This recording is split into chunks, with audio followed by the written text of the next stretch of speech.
Hello friends, welcome to channel. વિદ્યાર્થી મિત્રો, આજે આપણે ધોરણ 10ની અંદર એક આપણા શરીરનો લગતો મહત્ત્વનો પાઠ જે છે કે જેના વિના આપણે કોઈ પણ કાર્ય કરવું હોય તે શક્ય છે નહીં. કયો પાઠ? તો કે તમારા બુકની અંદર પ્રકરણ નંબર 7 બરાબર, નિયંત્રણ અને સંકલન. તમારા શરીરની અંદર કોઈ પણ કાર્ય અથવા તો કોઈ પણ અંગ છે એ કેના દ્વારા નિયંત્રણ થાય, કેવી રીતે કાર્ય કરે, બરાબર, એ બધું આ પાઠને અંદર સમાવેશ કરેલો છે. હવે મિત્રો, આપણે આગલા લેક્ચરોની અંદર ઘણા બધા તંત્ર વિશે ભણી ગયા. ક્લિયર? કયા કયા તંત્ર આવતા હતા યાદ કરો જી એકવાર. તો પહેલું તો કે રુધિરાભિસરણ તંત્ર, બરાબર. બીજું તો કે કંકાલ તંત્ર આવતું હતું, બરાબર. પાચન તંત્ર આવતું હતું. તો આવા આપણા ઘણા બધા તંત્રો ભેગા મળીને આપણું એક શરીર બનેલું છે. તો એવું છે કે એક તંત્ર એટલે કે ચેતાતંત્ર, બરાબર, એની આપણે આજે સમજ મેળવવાની છે. હવે મિત્રો, ચેતાતંત્ર એટલે શું? તો તમને એક ઉદાહરણ આપું. હવે તમારા પપ્પા તમને એક સટાક કરતો ફડાકો મારી લે, ગાલ ઉપર સટાક પરથી એક પડી જાય, તો તમે શું કરો? ગુસ્સો આવે, બરાબર, પણ આપણે સામે રિએક્ટ ન કરી શકીએ. પણ જો એની જગ્યાએ તમારી સામે એ નહીં, એટલે કે તમારો દુશ્મન ન હોય, તો તમે શું કરો? ઢીબી નાખો ને. શું કામ? હવે બેયનો ડિફરન્સ સમજો. પહેલાં શું કામ તમે સામે રિએક્શન ન કર્યું, અને પછી જે તમારો દુશ્મન હતો તો સામે શું કામ રિએક્ટ કર્યું? કારણ કે તમારું જે મગજ છે એ સામેના વ્યક્તિ એના વિશે વિચારે છે, બરાબર, બીજામાં પણ વિચારે છે, પણ કઈ ભાવના સાથે? તો કે ગુસ્સાની ભાવના સાથે. હવે આ બધું પહેલાં જ્યારે તમારા પપ્પા હતા તો એમાં શું કામ રિએક્શનનો કંઈ આવ્યું, અને જ્યારે તમારો દુશ્મન હતો તો કેમ સીધું રિએક્શન આવી ગયું? તો આ બધું જે કાર્ય જે છે નિયંત્રણ કરવાનું, બરાબર, એ કોણ કરે? તો કે ચેતાતંત્રો. હવે તમારું શરીર છે અથવા તો આપણું બોડી છે, તો એમાં અસંખ્ય છે એ ચેતાતંત્ર, ચેતાઓ છે એ આવેલી છે, બરાબર. હાથ છે, પગ છે, મોઢું છે, ગાલ છે, નાક છે, અથવા તો આપણા કોઈ પણ અંગ તમે લઈ લ્યો તો દરેક અંગમાંથી ઘણી બધી છે એ ચેતા છે એ આવતી હોય છે. અને એ બધી જ ચેતાઓ ક્યાં કેની સાથે કનેક્ટ હોય? તો કે કરોડરજ્જુની સાથે. અને કરોડરજ્જુ છે એ આપણા મગજ એટલે કે બ્રેઇન સાથે કનેક્ટેડ હોય છે, બરાબર. એટલે હવે બીજું ઉદાહરણ આપું તો ગરમ તપેલી હોય તો એને આપણે અડી તો તરત જ હાથ લઈએ છીએ. શું કામ? કારણ કે ગરમ લાગી. તો ગરમ કેના કારણે લાગી? તો કેમ આવશે? સંવેદનાગ્રાહી ચેતાતંત્ર. અથવા તો કોઈ પણ દાખલા તરીકે તમે આમ ચાલ્યા જતા હોય અને નીચે કાંટો હોય તો કાંટા ઉપર પગ આવી જાય, અથવા તો ખીલી કે કોઈ પણ અણીદાર વસ્તુ હોય તો એની માથે તમારો પગ આવી જાય તો તરત જ એક જ ધારો આમ ઉચકી લ્યો છો. તો એ તરત જ દાખલા તરીકે પગની અંદર એ રિએક્શન થઈ તો સીધે સીધી સેકન્ડના ઘણા બધા ભાગમાં છે એ તમારા બ્રેઇન સુધી એ સંદેશો છે એ પહોંચી જાય છે કે આપણે પગ છે એ ઊંચો લેવાનો છે. તો એ આ બધા જે સંદેશાઓ જે છે કોઈ પણ અંગથી બ્રેઇન સુધી પહોંચાડવા માટેના સંદેશાઓ, બરાબર, કોણ કરે? તો કે ચેતાતંત્રો છે એ પસાર કરતા હોય છે. હવે ત્રીજું ઉદાહરણ દઉં તો તમે દોડ્યા જતા હોય અને તમારી આંખની સામે કંઈક ભટકાવાનું હોય તો શું થાય છે? તો કે તમારી આંખ છે એ તરત બંધ થઈ જાય. હજી તો તમારી આંખથી દૂર હોય છતાં પણ એ રિએક્શન થઈ જાય છે. તો એ આ જે રિએક્શન આંખ બંધ કરવાનો જે સંદેશો જે છે, બરાબર, એ મગજ છે એ ચેતાકોષોને આપશે. એ ચેતાકોષો છે એ આપણે જે આંખના જે ચેતાકોષ છે, બરાબર, ત્યાં સુધી પહોંચાડશે કે તમારે આંખ છે એ બંધ કરવાની છે. એટલે આંખ છે એ તરત છે એ બંધ થઈ જશે. એટલે એ માની લ્યો કે ચેતાતંત્રો જે છે, બરાબર, એ શું છે? તો કે આપણા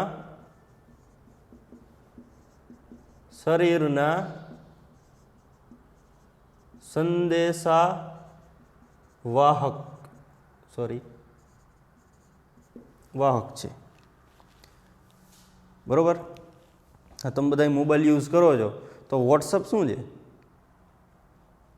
સંદેશાવાહક છે. ઇન્સ્ટાગ્રામ કે કોઈ પણ વસ્તુ, કોઈ પણ સોશિયલ મીડિયા છે તો એ બધું શું કરે છે? તો કે સંદેશાવાહક છે.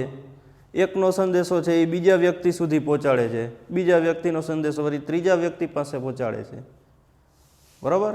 તો એ જ વસ્તુ છે એ આપણા શરીરની અંદર કોણ કરે? ચેતાતંત્રો. દાખલા તરીકે તમારે ચાલવું છે તો પગને સંદેશો કોણ આપશે? ત્યારે જ હાલી શકાય ને. હવે મિત્રો, આપણા શરીરની અંદર બે પ્રકારના છે એ કાર્યો છે એ થતા હોય છે, બરાબર. કયા કયા કાર્યો હોય? તો કે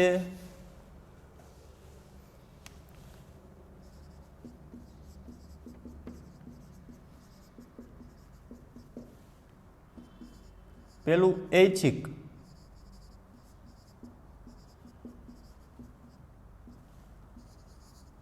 બીજું અનૈચ્છિક.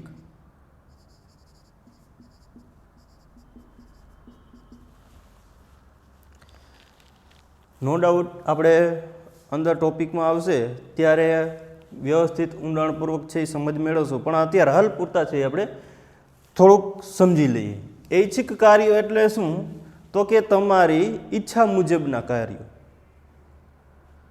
દાખલા તરીકે તમારે પાણી પીવું છે તો એ તમારી ઈચ્છા થઈ, ત્યારે છે એ તમે પાણી પીવો છો. તમારે ચાલવું છે તો તમારી ઈચ્છા મુજબ છે એ પગ છે એ ચાલશે. તમારે દોડવું છે તો ઈચ્છા મુજબ છે એ તમારું કાર્ય કહેવાય, બરાબર. તમારે વ્યાયામ કરવું છે તો ઈચ્છા મુજબ કાર્ય કહેવાય. એટલે કે તમારી ઈચ્છા પડે એ કાર્ય કરો તો એ બધા કાર્યો છે એ ઐચ્છિક કાર્યોમાં આવી સમાવેશ થઈ જશે. અને અનૈચ્છિક કાર્યો ક્યાં ક્યાં? તો કે તમારા શરીરમાં ઓટોમેટિક થતા હોય એવા, તમારી ઈચ્છા ન હોય છતાં પણ એ કાર્ય છે એ સતત છે એ ચાલતા હોય છે, બરાબર. ક્યાં ક્યાં આવે?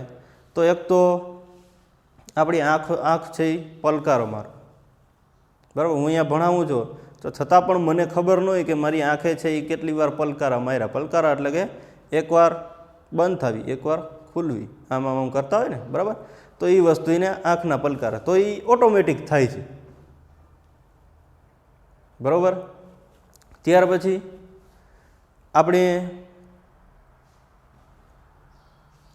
કાંટાવાળી કે અણીદાર વસ્તુ પર પગ મુકાઈ જાય તો તરત જ છે એ પાછો પ્રતિક્રિયા આપીએ છીએ ને, કારણ કે આપણી ઈચ્છા તો નહોતી એની માથે પગ દેવાની. જો પગ દેવાઈ ગયો તો તરત જ છે એ ઓટોમેટિક ઉપડી ગયો, તો એ કાર્ય શેમાં આવશે? અનૈચ્છિકમાં. ઓટોમેટિક થઈ ગયું. લોહીનું પરિભ્રમણ થવું, હૃદયનું ધબકવું, આ બધા કાર્યો કેવા છે? તો કે ઓટોમેટિક થઈ જતા હોય છે, જેમાં તમારી ઈચ્છા ન હોય છતાં પણ એ કાર્યો છે એ થઈ જતા હોય. તો એ બધા શેમાં આવશે? અનૈચ્છિકમાં, બરાબર. તો ચેતાતંત્રનું કાર્ય શું?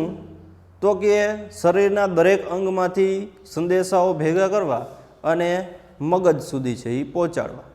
બસ આટલું જ કાર્ય. અથવા તો મગજમાંથી જે સંદેશાઓ જે છે એ દરેક વિવિધ અંગો સુધી પહોંચાડવા, બરાબર. આટલું સમજાઈ ગયું. હવે થોડીક એની આપણે વ્યાખ્યા મેં જોઈ લઈએ, બરાબર. તો વ્યાખ્યા એવી છે કે માનવ શરીરમાં આવેલા મગજ, કરોડરજ્જુ તથા તેમાંથી નીકળતી વિવિધ ચેતનાઓ, બરાબર. શું છે તો કે મગજ, કરોડરજ્જુ અને તેમાંથી નીકળતી વિવિધ ચેતાઓ, સોરી અહીંયા ચેતનાઓની જગ્યાએ ચેતાઓ આવશે, બરાબર. મળીને જે તંત્ર રચે છે એને શું કહેવાય છે? ચેતાતંત્ર, બરાબર. હવે આપણે જોઈએ તો આપણા શરીરની અંદર સૌથી મોસ્ટ આઈએમપી જો important part, body of part કહીએ તો આપણું મગજ છે. ઘણીવાર કહેતા હોય ને, તું તો બુદ્ધિ વગરનો છો, જળ બુદ્ધિ છો, તારામાં અક્કલ જ નથી, બરાબર. તો એ બધી વસ્તુ આપણું મગજ કેટલું કાર્યક્ષમ છે, બરાબર, એના ઉપર આધાર રાખે છે. ત્યાર પછી કરોડરજ્જુ છે, બરાબર. તો કરોડરજ્જુ છે આપણા શરીરની છે એ ધોરીમાર્ગ કહેવાય. શું કામ? કારણ કે બધા જ સંદેશાઓ છે ચેતાઓમાંથી, બરાબર, કરોડરજ્જુ પાસે આવતા હોય છે અને કરોડરજ્જુ દ્વારા છે એ આપણા બ્રેઇનમાં જ્યારે આપણે આવશે કરોડરજ્જુની સમજ મેળવવાની ત્યારે આપણે ડિટેલમાં જોશું. અત્યારે હાલ પૂરતા છે આટલું રાખો. ત્યાર પછી ચેતાઓમાંથી નીકળતી શરીરમાંથી આવતી ચેતાઓ દ્વારા એક તંત્ર બને, બરાબર. એને શું કહેવાય? ચેતાતંત્ર. હવે મુખ્ય 3 ભાગ, બરાબર. મધ્યવર્તી ચેતાતંત્ર, પરિઘવર્તી ચેતાતંત્ર અને સંદેશગ્રાહી ચેતાતંત્ર. હવે મિત્રો, મધ્યવર્તી ચેતાતંત્રની અંદર કેનો સમાવેશ થાય? તો એક તો મગજ અને બીજું કરોડરજ્જુ, બરાબર. આ બેનો સમાવેશ થશે. ત્યાર પછી આની અંદર વિવિધ હાડકાઓમાંથી આવતી અને સંવેદનાગ્રાહી ચેતામાં તો આપણે કોઈ પણ વસ્તુનો સ્પર્શ કરવો, દાખલા તરીકે ગાલ છે, નાક છે, ત્વચા છે, બરાબર, આ બધા અંગો એમાં સમાવેશ થશે.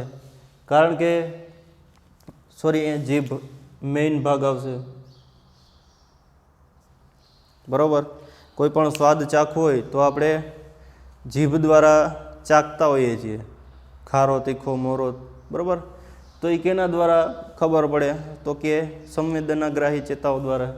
ગાલ છે તો ગાલ ઉપર આમ અડીએ, બરાબર, અથવા તો કોઈ સટાક કરતો એક તમાચો મારી દઈએ તો મને બરવા જરીક વાર, બરાબર, લાલ થઈ જાય, બરાબર, નાક સૂંઘવા માટે.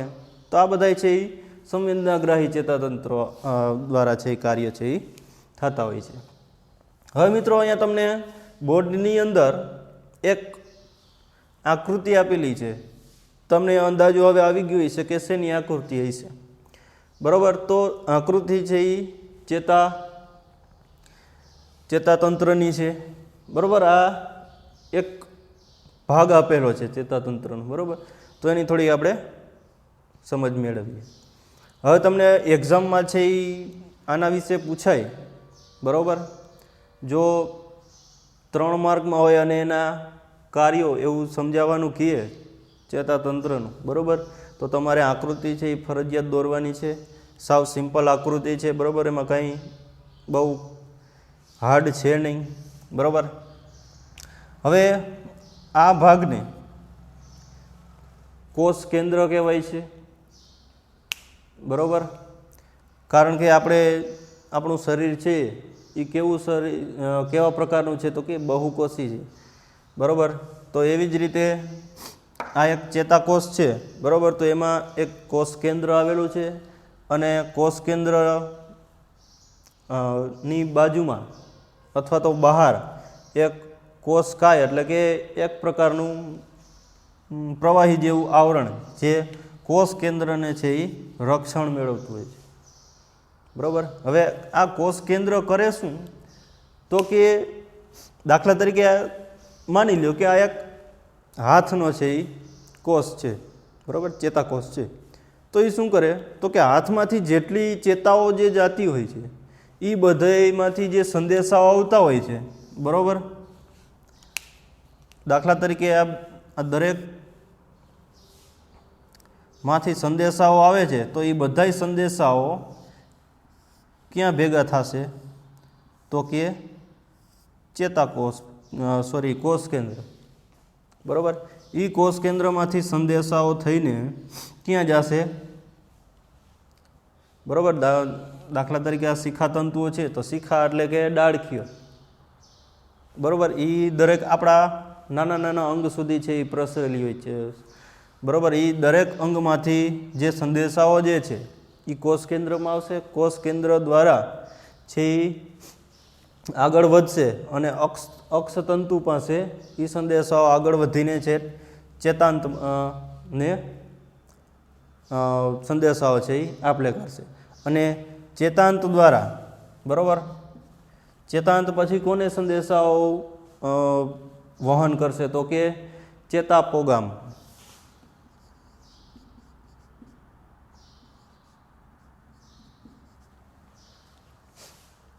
બરાબર. હવે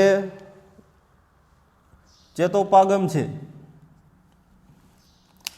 એ બધા સંદેશાઓ, બરાબર, વિવિધ ચેતા કોષોમાંથી આવતા બધા જ સંદેશાઓ છે એ ચેતોપાગમ હવે એ કલેક્ટ કરશે અને અહીંયાથી આપણા કરોડરજ્જુને, બરાબર, એ આપલે કરશે અને અહીંયાથી છે આપણા બ્રેન સુધી પહોંચશે.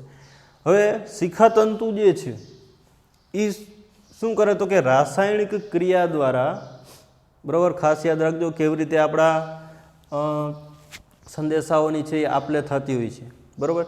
તો કે રાસાયણિક ક્રિયાઓ દ્વારા એક વિદ્યુત આવેગ, બરાબર, આપણા શરીરની અંદર તમે વિડીયોમાં યુટ્યુબમાં અથવા તો કોઈ પણ જગ્યાએથી તમે ચેતાતંત્રનું કાર્ય જોશો કે આપણા બ્રેનની અંદર કેવી રીતે કાર્ય એ થતું હોય તો તમે જોશો તો એક વિદ્યુત ઉત્પન્ન થતો હોય એવા વેગ છે એ ઉત્પન્ન થતા હોય છે આપણા બોડીની અંદર.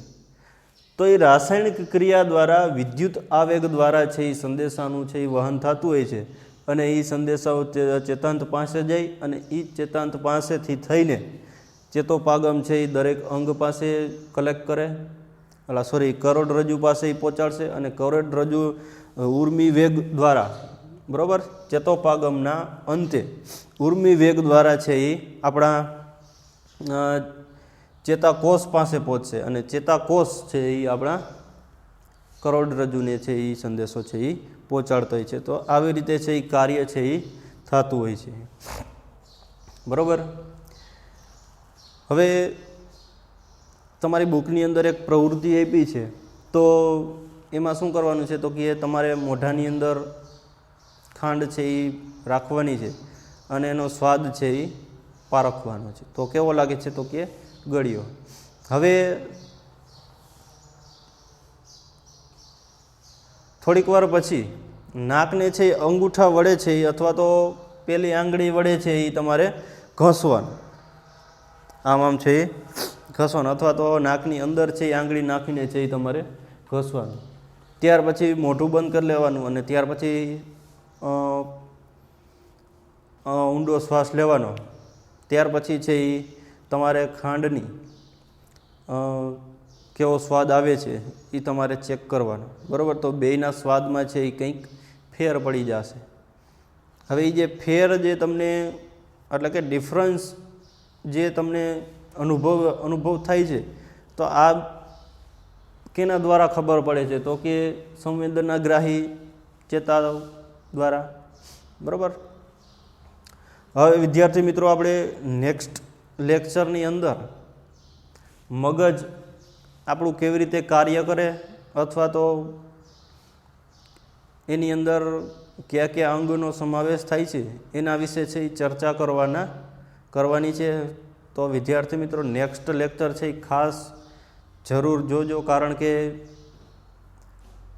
જો તમને મગજ નહીં આવડે અથવા તો મગજ વિશે કંઈ માહિતી જ નથી, કારણ કે એક્ઝામની અંદર આઈએમપી પ્રશ્ન છે એ કહેવાય છે, બરાબર? તો નેક્સ્ટ વિડીયો છે એ અચૂક જોવાનું ન ભૂલશો, બરાબર? જો કોઈને પ્રશ્ન હોય તો કોમેન્ટ બોક્સની અંદર કોમેન્ટ બરાબર કરવાની છે, અથવા તો કોઈને ન સમજાય તો કોલ પણ કરી શકો છો, બરાબર? ત્યાં સુધી જય વિજ્ઞાન.